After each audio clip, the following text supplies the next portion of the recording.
It is Thursday, May 13th, and welcome back to The Advantage, where we take you through the latest in political ads and spending. I'm Rachel. And I'm Ben. How's everybody doing today?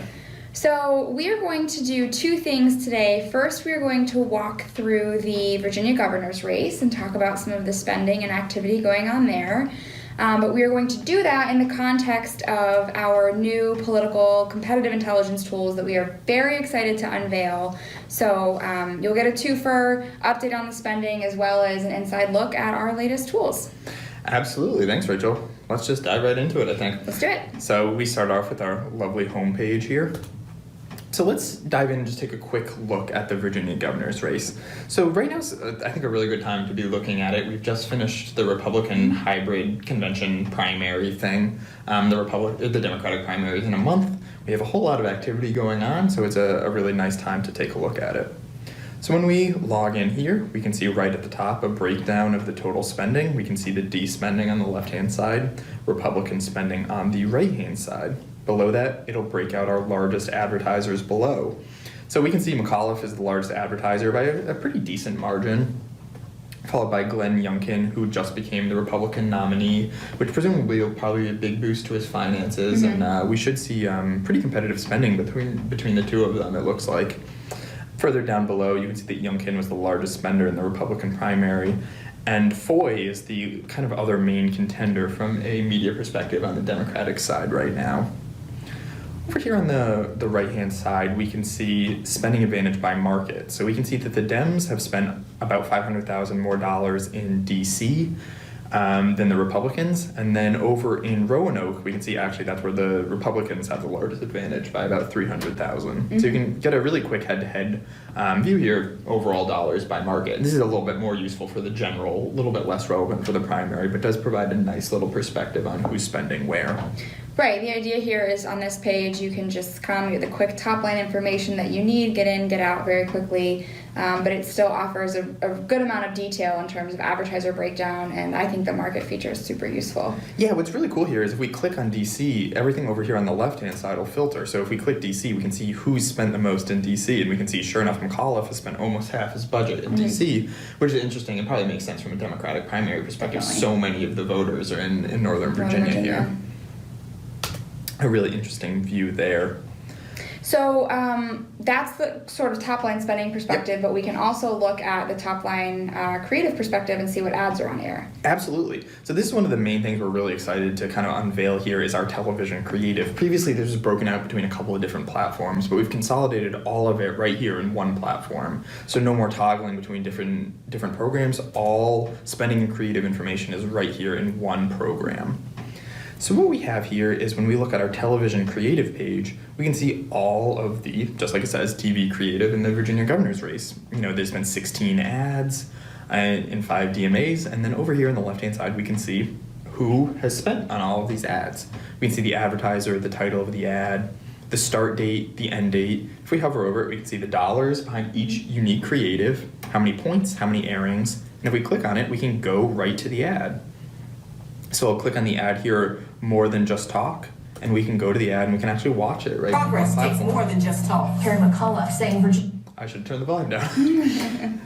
But what's really cool here as well is you can also break it up by market on the right-hand side. So you can hover over it and you can see Democratic airings in a market, Republican airings, and when you click on it, it'll highlight that. So when we clicked on this ad, More Than Just Talk, all the markets over here highlighted. So you can see how many times this unique ad aired in these individual markets, which is really useful when you're looking at a primary and try to see who's talking to the voters that you're trying to reach. Yeah, absolutely. So let's actually take a look at one of the ads just to get a sense for, I guess the Democratic primary is the one that's still going on, get a sense for what Terry McAuliffe is talking about. Yeah, absolutely. Let's look at his most recent ad called Post-COVID Economy that went up about 2 weeks ago and it is still on air today. So we'll select this ad and we will go right to the ad. 346,000 Americans were forced from the workforce in January. Nearly 80% of them were women. In fact, 3 million women have been sidelined because our economy undervalues their work. We've got to do better. That's why I have a plan to build a fair post-COVID economy, holding companies accountable for paying women less, making child care more accessible and affordable, and requiring paid sick days and family medical leave. We can move Virginia forward. boldly and together.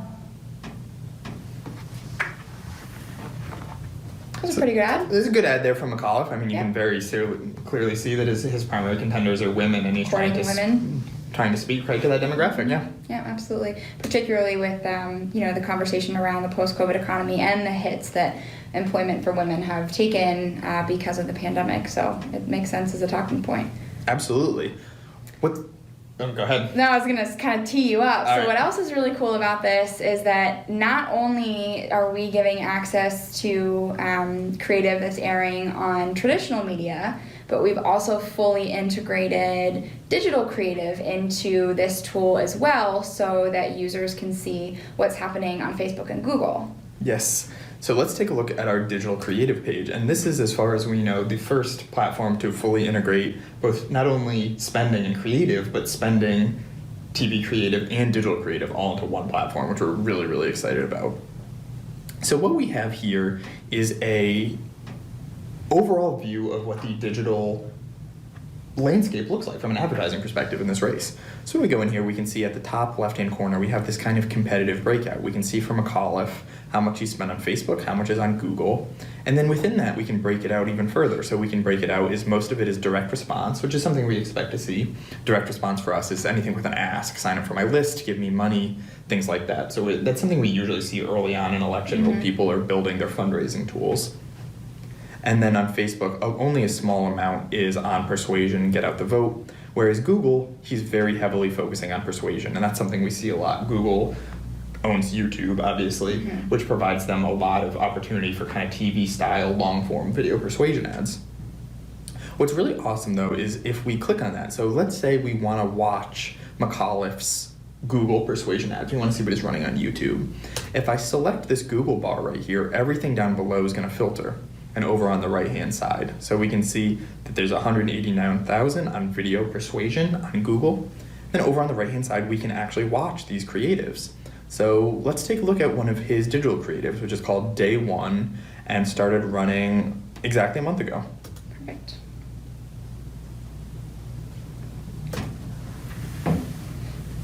Virginia, these are serious times, and it's vital our next governor is ready on day one.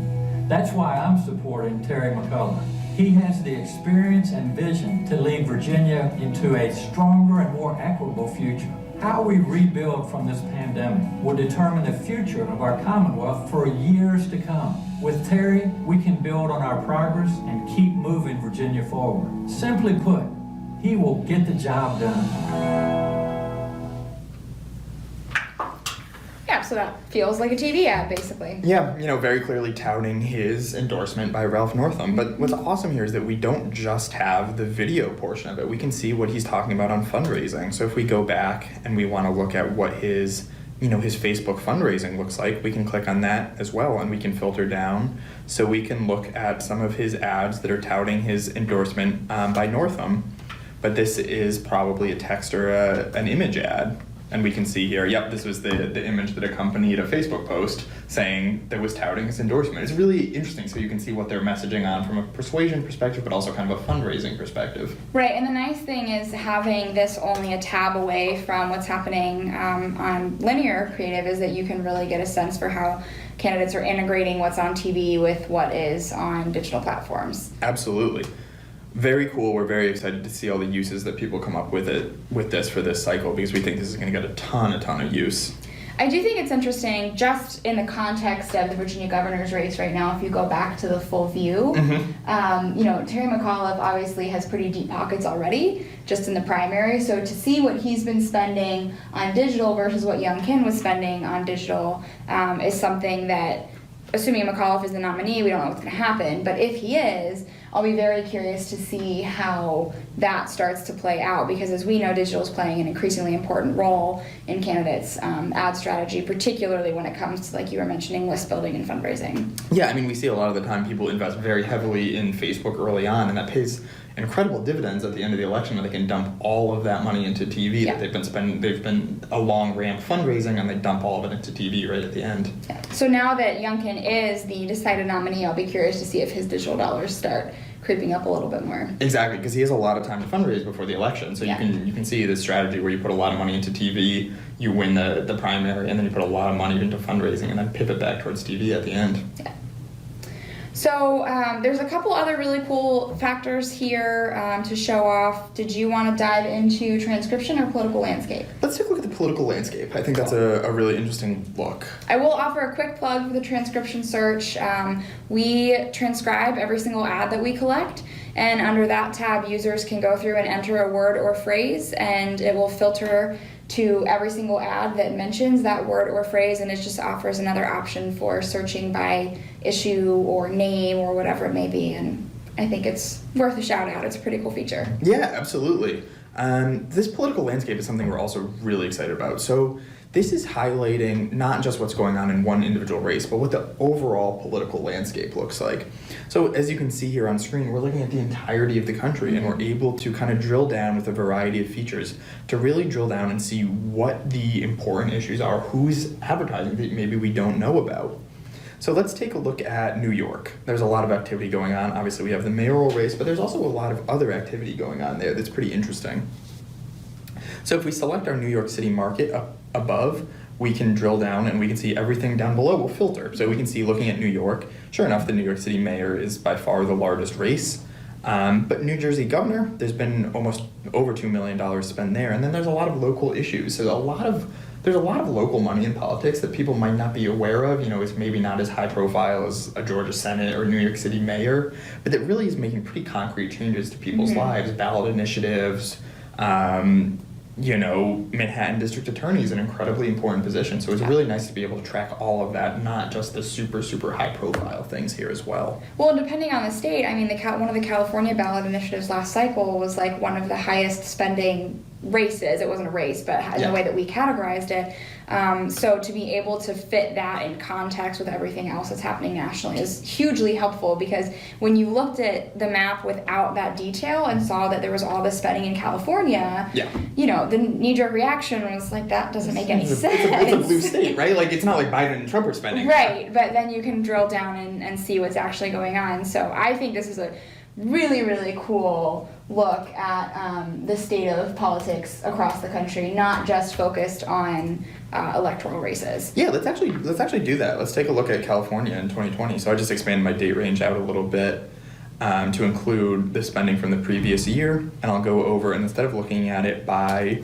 market, I'm going to look at it by state. So what we can do here is we can change the view. Instead of showing market, we've got state here, and we'll select California, and we'll take a look at what Rachel's talking about. So as we can see down below, it filters. So U.S. presidential is the top one. That's entirely the Democratic primary, essentially. But down below here, we can see some of these ballot props in California got $50, $60, $70 million in spending behind them, which is, you know, pretty incredible for, you know, that's really... Prior to the $9.2 billion cycle. Right, exactly. It's an amazing amount of money. It's pretty amazing, and like that hardly gets covered at all. Like maybe that's covered locally, but like these are some of the biggest elections in the entire country. Yeah. Some of the biggest political advertising campaigns, at least. And they're maybe going under the radar, so it's really interesting to be able to pick that out and see how those stack up to some of the high-profile things. Because if you look at California, these way outstripped traditional political race spending is all around these ballot initiatives. Yeah, when you can see, given that we categorize it as an independent, that it's the larger part of the donut than anything else is, any Democrat or Republican advertising, when you look at the spend by party. Yeah, I mean, it's almost 2 to 1. I mean, there is more independent spending around these ballot initiatives than there is Democratic and Republican spending in California. So it's really interesting to be able to pull that out and kind of answer some of these questions that maybe had gone under the radar before. Yeah, absolutely. So if you have questions about what's going on specifically in a state or a market, or you want to look at like the full House or Senate landscape, this is a really, really useful tool to be able to contextualize specific races and conversations in the broader national landscape of things. Yeah, absolutely. We're really excited about this. So if you are interested in learning more about this, you are welcome to reach out to Ben at the address listed below. He can share information, he can schedule a demo with you. If you have questions about specific data points, reach out. We're always happy to provide any information that we can and start a conversation. In the meantime, please make sure that you are following us on Twitter and LinkedIn and subscribe to this channel so that you don't miss a thing, and we will be back in the next few weeks with another conversation. Have a great week, everybody.